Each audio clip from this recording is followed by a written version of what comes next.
Let's look at a couple of discounted payback examples. So here's our finance tutor project.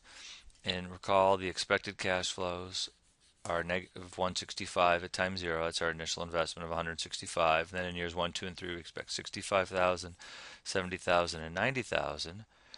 And given the risk of the project, the cost of capital is 12%. So what happens at time zero? We put in our 165, and that's how much we need to achieve discounted payback. Year one, we expect 65. The present value of that is 65,000 over 1.12, which is almost a little bit more than 58,000. So we went into the year needing 165. We expected 65, which has a present value of about 58,000. So at the end of 1 year, we're still about $107,000 short of achieving discounted payback.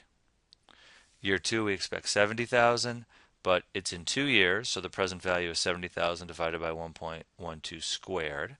So the present value of that is a little less than 56,000. So we went into the year needing about 107. We're expecting discounted cash flows of about 56. So we still need $51,160 after 2 years. Year three, we expect 90, but it's in year three, so we have to discount it by 1.12 to the third. So the present value of that is 64,060. So after 2 years, we still need 51,160. In the third year, we expect 64,060. So after 3 years, we've gotten $12,900 more than we needed. So after 2 years, we need 51,160. So it's time to load up our machine. And we don't load it up with 90,000, we load it up with 64,060. And it's going to spit out money at an even rate over the course of the year. Pop, pop, pop, pop, pop, just spitting out pennies. And the question is, how far into the year is it until it pops out? It's $51,160.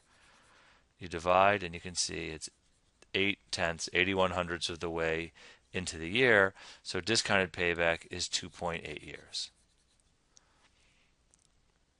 First year, 58,036. Second year, 55,804. And then 8/10 of the way through the third year gives you 80% of 64,060. And if you add all those up, you'll get the 165.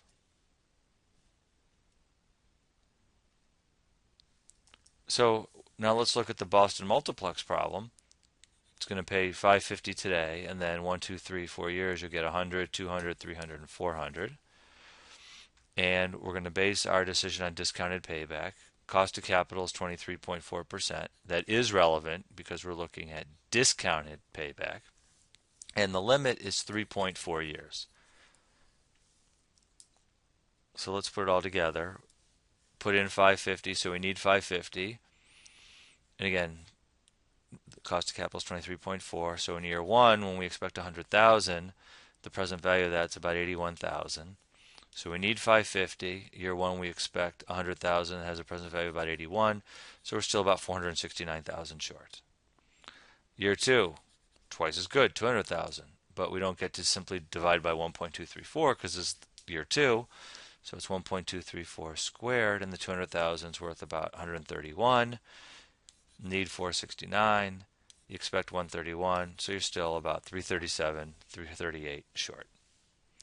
Year three keeps going up. Now 300,000, but it's in 3 years, so you divide by 1.234 to the third.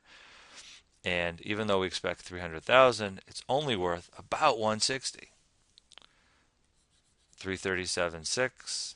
You expect 159.6, and you're still about $178,000 shy. Year four, you expect 400,000, but take the present value by dividing by 1.234 to the fourth, and 400,000 in 4 years is like 172,504. You went into the year needing 177,969. You expect cash flows of 400, but it only has a present value of 172,504. You're still $5,465 short. That's the end of the project. Discounted payback never occurs. It's infinite. You're not getting your money back in 3.4 years or less. So do not pursue this project. Patriot Theaters should reject this project. And it's interesting that despite a total of $1 million over 4 years, because we took the present value of those and because of the way the cash flow is laid out and it's a particularly high cost of capital, the present value is not big enough to offset the 550. We never get our money back on a discounted basis.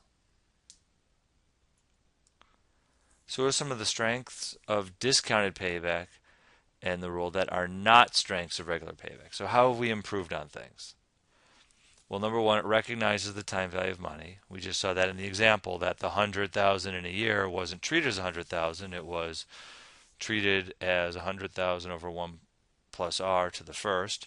And the reason we discount it by 1 plus r, and then you take it to the power of the number of years, catches the time value of money, is that we're at least partially recognizing project risk by incorporating the cost of capital.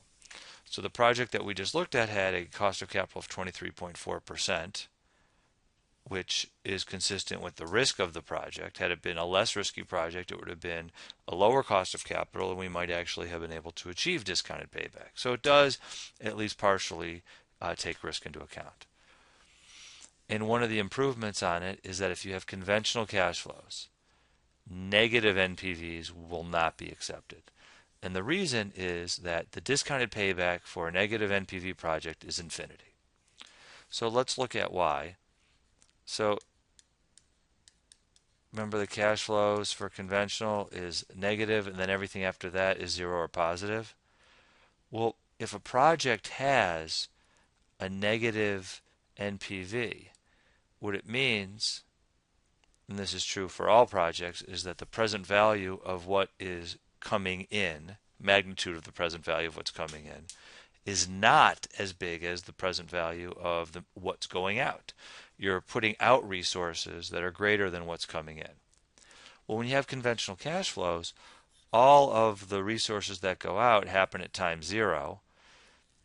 The resources that come in, the present value of the cash flows that come in, all happen at time 1, 2, 3, 4, after time 0. And so if it's a negative NPV, that means that the present value of all of these are less than, in magnitude, the present value of the negative cash flow at time 0, which means you never get your money back. That the present value of the positive cash flows that are coming to you after time 0 are not ever bigger in magnitude than the one-time cash goes out. So when you have conventional cash flows, negative NPV projects will not be accepted, and the reason is discounted payback never takes place. What are some of the key weaknesses? Again, the rule, the threshold, it's based on managerial discretion. There's no economic principles. There's no economic rules and ideas that say for a particular project, this is what the discounted payback period should be. It's really up to managers. If cash flows are not conventional, then how to apply the decision rule isn't clearly applicable. You can make adjustments, but what if you have cash flows where you get money, then you have some negatives, then you have some positives and some negatives. You don't have a case where you're laying out money, you know what your target is, and then all the money's coming in. Here you're getting money, you're at plus, so hey, maybe discounted payback's taking place. Oh, but then I got to pay money, and maybe then I go under. Oh, but then I get more money, then I got to pay out. It could keep flipping, and it doesn't lay it out clearly. And finally, if you have projects with conventional cash flows, you can have those that create value and be rejected.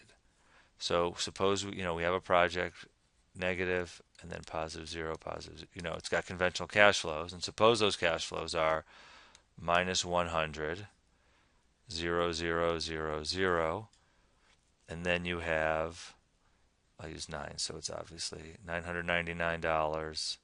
Let's just call it $999. And let's say the cost of capital is 10%. Well, here, you put in your 100, that's how much you need, and then you got 1, 2, 3, 4 years. Then the 5th years, you get almost $1,000. take the NPV of that, and it's going to be positive. In fact, you're going to see that discounted payback's a little over 4 years. But if the threshold was, let's say, 2 years, let's say the threshold was here, you didn't get your money fast enough. So the issue with payback and discounted payback is all about getting your money back quickly. It doesn't really take into account the whole picture. It really only takes into account everything that happens up until the threshold.